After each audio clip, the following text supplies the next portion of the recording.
Semoga satu saat saya kesini dengan gembok.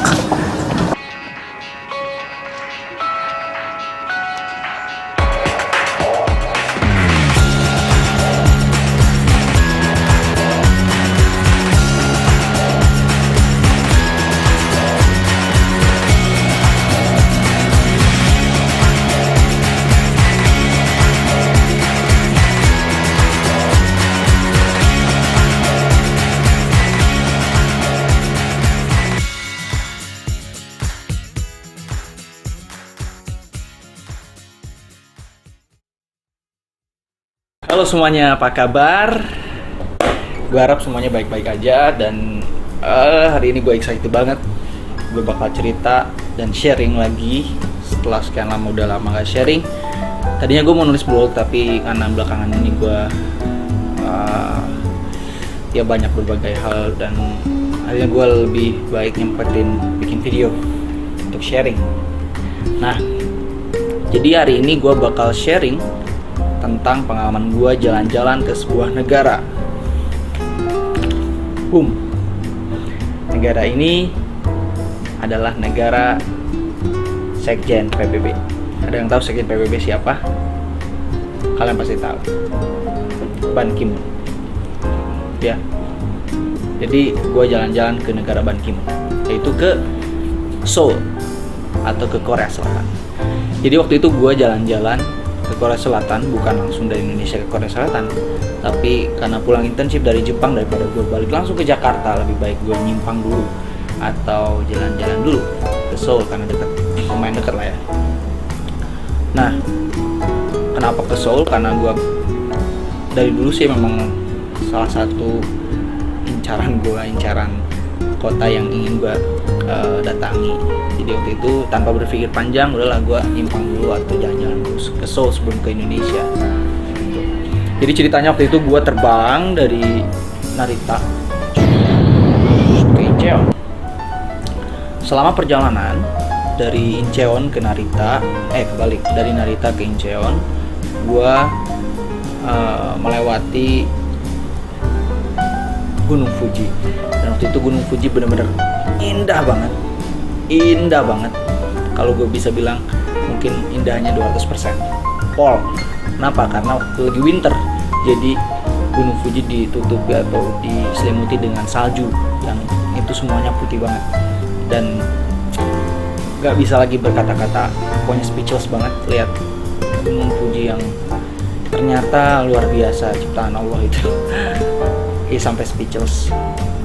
Kemudian gue perjalanan dari Narita ke Seoul itu kurang lebih 2 jam. Dan sesampainya di Seoul, hal pertama yang gue lakukan adalah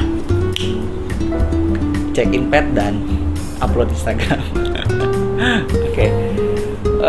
Jadi waktu itu gue pas nyampe Seoul langsung ambil barang dan barang waktu itu gue bawa bawaan yang sangat berat. Waktu itu gue bawa barang kurang lebih 30 kilo. Jadi koper 30 kilo itu gue bawa. Dan to be honest, waktu itu gue agak sedikit kurang baik fisiknya karena pas sampai itu suhunya sangat dingin, kurang lebih minus 3 sampai 0 derajat Celcius, which is very very cold. Karena sebelumnya waktu di Indonesia gue belum pernah, dan di Jepang juga nggak sedingin di Korea. Jadi kondisi fisik gue pas nyampe ternyata nggak terlalu baik. Dan gue harus bawa koper seberat 30 kilo gitu. Sayangnya gue ke Korea bukan mau jalan-jalan mewah tapi backpackeran. Jadi gue harus naik kereta ke kota. Dari bandara ke kota gue naik Seoul Metro atau kereta cepat dari bandara ke kota. Dan itu turun tangga, naik lift tuh gue harus bawa koper seberat itu. Dan ya sangat mengusahakan. Singkat cerita, gue sampai di hotel, gue istirahat malamnya. Terus besoknya hari pertama itu gue berangkat atau jalan-jalan ke Seoul Tower. Seoul Tower adalah tower yang paling terkenal di Seoul atau di South Korea.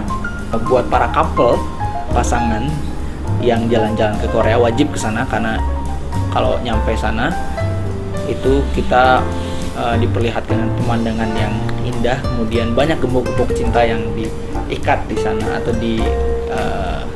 digembok di sana, mungkin katanya biar cintanya abadi dan lain-lain. Tapi sayangnya waktu itu gue kesana sendirian, jadi pas lihat orang-orang bawa gembok, kemudian orang-orang couple semua berbondong-bondong gitu, ya gue cukup lihat-lihat mereka dan sedikit miris. Oke, nggak apa-apa. Oke, jadi ini mungkin sedikit cuplikan waktu gue ke Seoul Tower.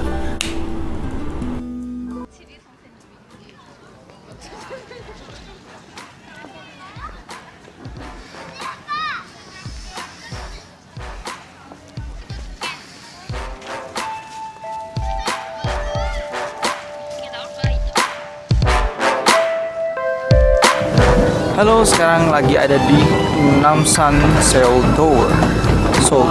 Ya. Tepat di belakang saya ini adalah towernya Seoul. Cukup tinggi dan keren.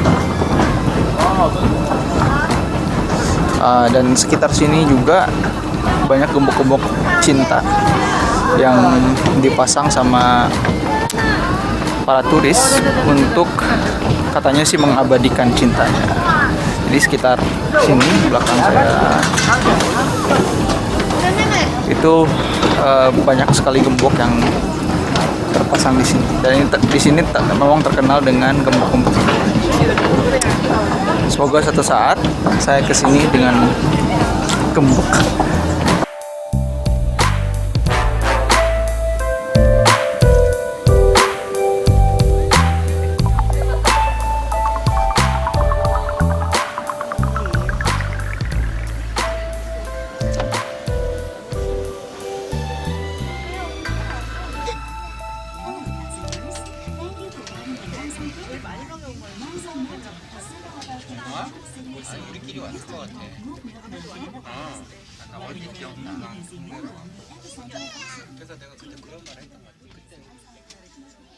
Nah, jadi kurang lebih seperti itu suasana di Seoul Tower. Pokoknya recommended banget kalau misalnya kalian ke sana, wajib ke Seoul Tower karena itu salah satu ikon dan memang nggak bisa dipungkiri suasananya sangat romantis. Hanya gue turun dari Seoul Tower dan gue memutuskan untuk jalan kaki ke sungai Cheonggyecheon, kalau nggak salah namanya Cheonggyecheon. Sungai itu cukup terkenal, jadi sungai di Korea yang bersih banget, jernih airnya dan bisa dipakai main sama orang-orang sana. Dan dari Seoul Tower ke sungai Cheonggyecheon itu gue jalan kaki sekitar 30 menit. Kenapa gue jalan kaki? Karena gue itu penikmat suasana kota. Jadi gue sengaja untuk jalan kaki biar bisa menikmati suasana kota di sana. Dan ada satu ciri khas suasana kota di Seoul, yaitu jalannya gede-gede. Jadi satu arah itu kurang lebih 4 sampai 5 jalur. Berarti kalau misalkan 2 arah sekitar 10 jalur. Gede banget. Dan itu yang gue nikmati sepanjang perjalanan. Dan suasananya cukup menarik lah buat gue sebagai traveler gitu. Jadi gue jalan kaki ke Sungai Cheonggyecheon. Sesampainya di Sungai Cheonggyecheon, gue cukup terkesima karena ternyata bener yang selama ini gue lihat di sosial media atau di berita-berita gitu, kalau ada sungai bersih di Korea atau di Seoul namanya Sungai Cheonggyecheon, ya bener aja gitu loh. Pas nyampe sana ternyata sungainya benar-benar jernih dan bersih. Banyak orang turis-turis juga datang ke sana. Dan kalau mau lihat cuplikannya, mungkin gue ada sedikit cuplikan waktu gue ada di Sungai Cheonggyecheon. Lihat. 안녕하세요. 네, 지금 서울에 있습니다. 여기는 일레 있습니다. 여러분은 여기에 하고 있습니다. 오케이? 화이팅! Jadi itu cuplikan singkat banget waktu gue di Sungai Cheonggyecheon. Dan ya seperti yang kalian bisa lihat, sungainya mungkin berbeda dengan sungai kita. Mungkin sometimes atau someday in future Sungai Ciliwung bisa kayak gitu, atau Sungai Cikapundung mungkin bisa kayak gitu. Karena mereka bisa karena pakai teknologi gitu loh. Jadi sebenarnya kita bisa, yakin bisa.